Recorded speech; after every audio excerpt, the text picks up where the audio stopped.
We'll see you here, listeners, and this is Aussie Flashbacks, and I am with two of Australian legends. Oh, thank you, sir. From the Radiators. We've got Mark Lucas on drums and Jeff Turner on bass.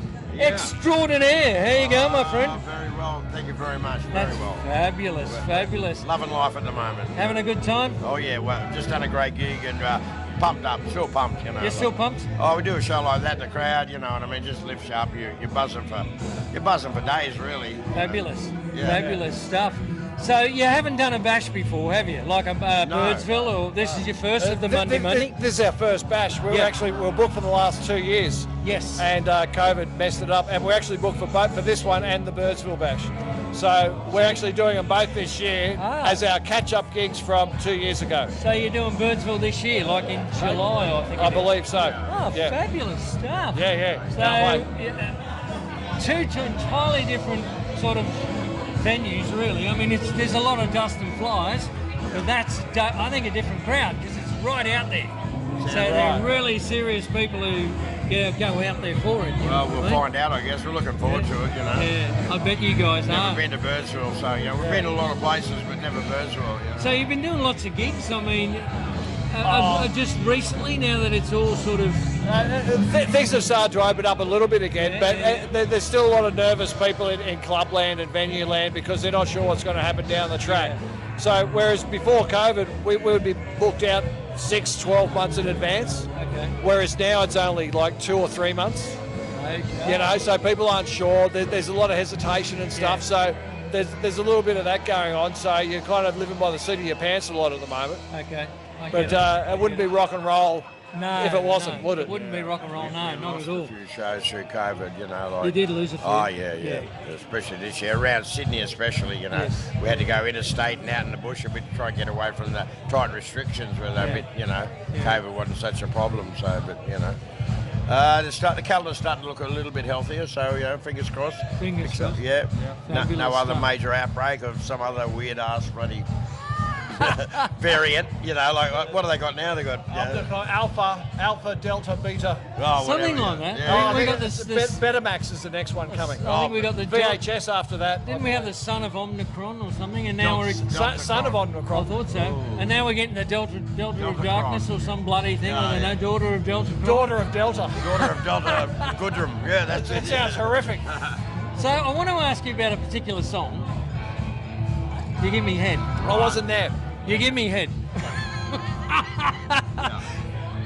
How would you have got away with that song when you first put it out? How did we get away with it? Yeah, like obviously, how did the radio stations accept warm to it? They didn't warm to it. They didn't play it. They didn't like it at all. No, they couldn't. They couldn't play it, but it became like through live gigs and all that, and you know. I think actually the song was banned in a couple of states when it was released, wasn't it? Like Canberra and Northern Territory and stuff like that. So why did you do it? Was it a joke? What was the idea? Well, it was. The song took about 5 minutes to write. It was a light-hearted thing, a bit of a gag song, like a joke song.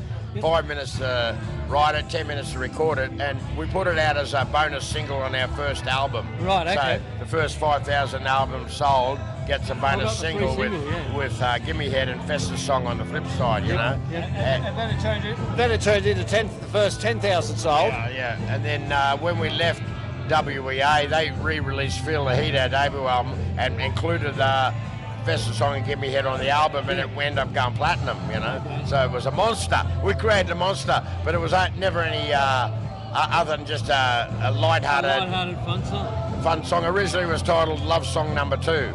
But it's almost like your anthem, I think, because when you say Radiators, like with Billy Thorpe, for example, God rest his soul, you know, they'd say, most people I know think I'm crazy. Yeah. And a lot of people relate to Radiators and they go, you give me hand. I know. It's been a double-edged sword, like, you know, it's a curse and also our greatest thing, sort of, you know, we've learned to love it and, you know, we never do a gig without doing it, people love it, and you know. So do you regret doing it, double-edged sword? Do you think, oh God, I wish we hadn't done it? On reflection, no, because it's kept us gigging, you know. I think, you know, if people know nothing about us, they know one song. I don't know whether that's a good thing possibly not a good thing, but it's better if they know one song than no songs. You'd rather have one than nothing, exactly. Yeah, exactly right, Yeah, but you guys have got to. It's like Johnny Farnham and Sadie. He probably wish he'd never recorded that. Well, every time he gets on stage, and he said he knows that people want to hear him sing it. Yeah, that's so right. he just goes, no. It's one of those things. Yeah. I'm not going to sing it. Yeah, so we're not John Farnham. No, we go, yes, we'll sing it. Yeah. We only ever did one gig where we never played Gimme Hand. What happened? Well, there was almost a riot in the car park after the show. Oh, that's right. It was in like Bundaberg or something. Yeah, they were. We got lynched in the car park. They were waiting for us at the cars. It was frightening. Yeah, we got this big beefy man. We're going to play Give Me a Hand. What? So we thought, okay, we'll just play it. There was one night we never played it. That was it. We Never tried. again. We thought, no, we're not going to do it. Well, The boys from Bundaberg taught us a lesson.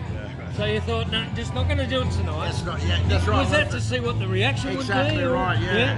And it wasn't pretty. It wasn't pretty. Yeah, we thought, we've got enough songs, we can get away with that. Well, you do, you've got a massive song. We thought, hey, we got more hits and Nick Taves left arm, we'll be able to do it. We'll do all right. Yes. Wasn't the case. Wasn't the case. Well, I'm glad you do it. Yeah. I think it's a fabulous song. I just don't know how you learned to love it again. I don't know how you got away with it. We love the reaction of it. It's always, no matter what the crowd, if they've just been cruising a bit, as soon as we hit those opening chords, it's just a sudden change. Surge in energy. And the people that you think that they're very subdued, they're all gig, they're like very calm, very controlled, got control of themselves, and then they just lose their shit when we do that song. Absolutely. And you just go, oh my God, what the hell? Like that person, and it's very freaky. You wouldn't believe how many people that song touches. Yeah. So how it touched them, we won't go into. No, definitely not. Definitely not. So you're doing the Mundi Mundi Bash here, and you're going to be at Big Red. Big crowds for you guys, I'm assuming, like 10,000 people out there. That's a pretty big audience. How does it feel up there? The more the better, Yeah. We've done heaps of big shows over the years, so we've had a bit of practice with it. Going back to Narara in the 80s. Well, yes. Done a few of these. So what was that like for you guys? 80,000? Brilliant. You loved it? Wet. Fantastic, That was raining. Oh, It was raining. It was raining. Yeah. Very wet. At least it's dry out here. It's Very great. wet. Yeah. Well, it's dry, thank Lord, because, the day we were supposed to all start coming in, they had 25 mils of rain and thought it was going to be all shut down, because it just turns into a... Well, some of the creeks are pretty full on the way out here today too. Yeah. Interesting enough, I noticed in the town of in Broken Hill, there's not a lot of drainage in the streets. No. So if it rains up here, there's nowhere for the rain to go. It's really bizarre. Usually you look at the gut, there's no drains in the gutters. Yep. So when it gets floods, it just goes up and it's bizarre.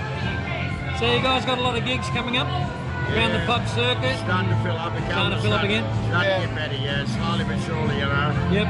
But we've had heaps of gigs postponed. Well, they're back in the calendar. Okay. So they weren't cancelled, they were just postponed for... And what's good these days, we get a good balance of outdoor and indoor. We get a good of these sort of shows and our own shows. Yep. So it's a nice mixture of everything. You know what I mean? So it's like, just stuck playing in the clubs all the time. Yeah. I mean, we love playing the clubs and pubs, they're awesome. Yes. But it's nice to do these as well. So it's a great balance now, and it's actually better than it's ever been for us. Yeah. Which is crazy after 40-something, whatever years it is. People say, why are you still going? I'm like, well, it's better than ever. Life's better than ever for us. Fabulous. Fabulous stuff. Guys, thanks so much for talking with us. Absolutely. Fantastic. Pleasure, mate. Thanks for having us. So we had Mark Lucas on drums. That's me. Is it true that the drummers don't get much attention, or like the bassy and the singers, they get all the chicks? I mean, not in this band. Not in this. You gotta love it, folks. Mark Lucas there on drums to the right, and also Jeff Turner, bassy extraordinaire. Boom, boom. Thank you very much. Thank you so much. The Radiators. Thank you so much, boys. Phill C. This is Aussie Flashbacks.